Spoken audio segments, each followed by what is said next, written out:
Assalamualaikum warahmatullahi wabarakatuh. Saya Kiki Dwi Firmansa dari kelas 12 IPS 2 ingin menceritakan atau storytelling tentang sejarah reunifikasi Jerman sebagai tugas ujian praktek sejarah Indonesia dari Pak Evantino Febriana. Reunifikasi Jerman atau penyatuan kembali Jerman adalah suatu peristiwa penyatuan Republik Demokratis Jerman atau Jerman Timur dengan Republik Federal Jerman atau Jerman Barat untuk membentuk suatu bangsa Jerman kembali. Peristiwa bersejarah ini berlangsung pada 3 Oktober 1990. Latar belakang terpecahnya Jerman menjadi dua. Kekalahan Jerman saat Perang Dunia Kedua mengakibatkan negara ini terbagi menjadi 4 zona pendudukan di bawah kekuasaan Amerika Serikat, Inggris, Prancis, dan Uni Soviet. Pembagian tersebut diatur dalam Perjanjian Potsdam yang disepakati pada 2 Agustus 1945. 3 zona barat yang masing-masing diduduki oleh Amerika, Inggris, dan Prancis digabungkan untuk membentuk Republik Federal Jerman atau Jerman Barat, dan zona timur diduduki oleh Uni Soviet dan membentuk Republik Demokratik Jerman.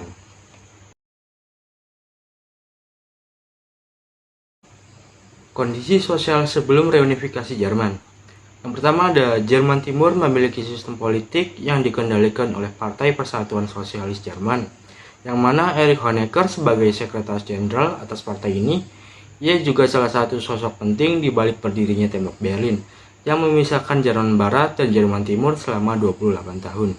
Yang kedua ada Jerman Timur menerapkan ideologi komunis yang dipimpin oleh pemimpin yang memiliki kekuasaan absolut, sehingga masyarakat Jerman Timur menghadapi kendala dalam akses informasi, perjalanan, dan kebebasan berpendapat. Proses reunifikasi Jerman. Yang pertama ada berakhirnya Perang Dingin dan runtuhnya Uni Soviet. Berakhirnya Perang Dingin dan keruntuhan Uni Soviet ditandai dengan adanya kebijakan Glasnost dan kebijakan Perestroika. Glasnost adalah kebijakan keterbukaan pada semua bidang di institusi pemerintahan Uni Soviet, termasuk kebebasan informasi. Kebijakan ini dicetuskan oleh Mikhail Gorbachev sebagai tanggapan atas kemerosotan ekonomi dan politik yang terjadi di Uni Soviet saat itu. Glasnost dibuat untuk mengurangi korupsi yang dilakukan oleh para pejabat yang mengelola pemerintahan Uni Soviet. Perestroika. Perestroika bertujuan untuk mereformasi birokrasi dan ekonomi Uni Soviet yang sedang mengalami kemerosotan. Lewat kebijakan ini, pemerintah Uni Soviet berusaha untuk meningkatkan otonomi daerah. Selain itu, tujuan Perestroika adalah untuk menyaingi Amerika Serikat dan Jepang. Kebijakan Glasnost dan Perestroika yang diterapkan Mikhail Gorbachev justru membawa Uni Soviet ke dalam keruntuhan. Karena kebijakan Perestroika justru menuai perdebatan politik dan membuka jalan kapitalisme baru. Yang kedua ada runtuhnya Tembok Berlin. Memanfaatkan kegagalan kebijakan Perestroika dan Glasnost, pada 9 November 1989, orang-orang pada waktu itu memanjat, menabrak, dan memukul dinding dengan pahat dan palu. Tidak ada upacara pembongkaran resmi, tidak ada kejatuhan simbolis yang besar, yang akhirnya meruntuhkan Tembok Berlin. Sebelumnya, warga juga melintas pos pemeriksaan tanpa batasan. Runtuhnya Tembok Berlin menandai kebangkitan demokrasi dan kebebasan, serta jatuhnya komunisme di Eropa Timur.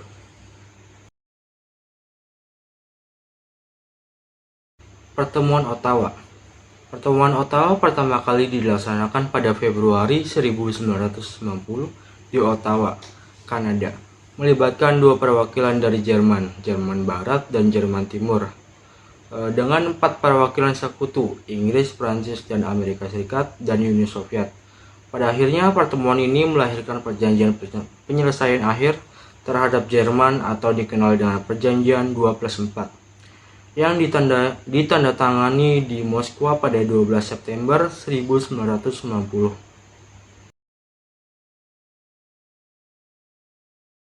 Yang keempat ada Perjanjian 2+4. Isi Perjanjian 2+4 ialah 4 kekuasaan sekutu melepaskan semua kekuasaannya yang sebelumnya mereka pegang di Jerman, termasuk kota Berlin. Pemberian hak secara penuh kepada Jerman inilah yang memungkinkan reunifikasi Jerman dan menjadi negara berdaulat pada tahun berikutnya. Pada 22-23 Agustus 1990, Volkskammer atau Parlemen Rakyat memutuskan Jerman Barat bersatu dengan Jerman Timur. Pada 31 Agustus 1990, perwakilan antara kedua Jerman menandatangani perjanjian persatuan. Dalam sidang Volkskammer yang dilaksanakan tanggal 20 September 1990, Parlemen menyepakati reunifikasi. Perjanjian 1244 memungkinkan Jerman untuk menjadi bagian dari sekutu, tanpa pengaruh asing dalam politiknya. Semua pasukan Soviet di Jerman harus meninggalkan wilayah negara ini pada akhir 1994. Hasilnya, reunifikasi Jerman pun terjadi pada 3 Oktober 1990 di gedung Reichstag. Pengaruh reunifikasi Jerman terhadap geopolitik Eropa.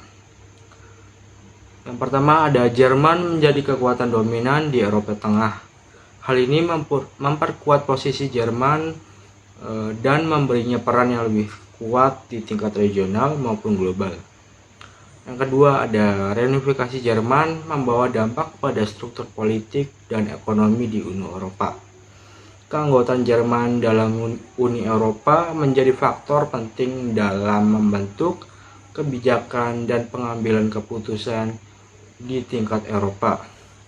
Yang ketiga, ada menjadi motor ekonomi di Uni Eropa karena ekonominya yang kuat dan industri yang berkembang pesat. Yang keempat, ada mempengaruhi dinamika kekuatan di kawasan Eropa Tengah. Negara-negara sekitarnya harus beradaptasi dengan keberadaan dan pengaruh yang lebih kuat dari Jerman. Ini melibatkan penyesuaian politik, ekonomi, dan keamanan dalam rangka menjaga keseimbangan kekuatan di kawasan tersebut. Oke, terima kasih telah menonton sejarah singkat reunifikasi Jerman yang telah saya ceritakan. Wassalamualaikum warahmatullahi wabarakatuh.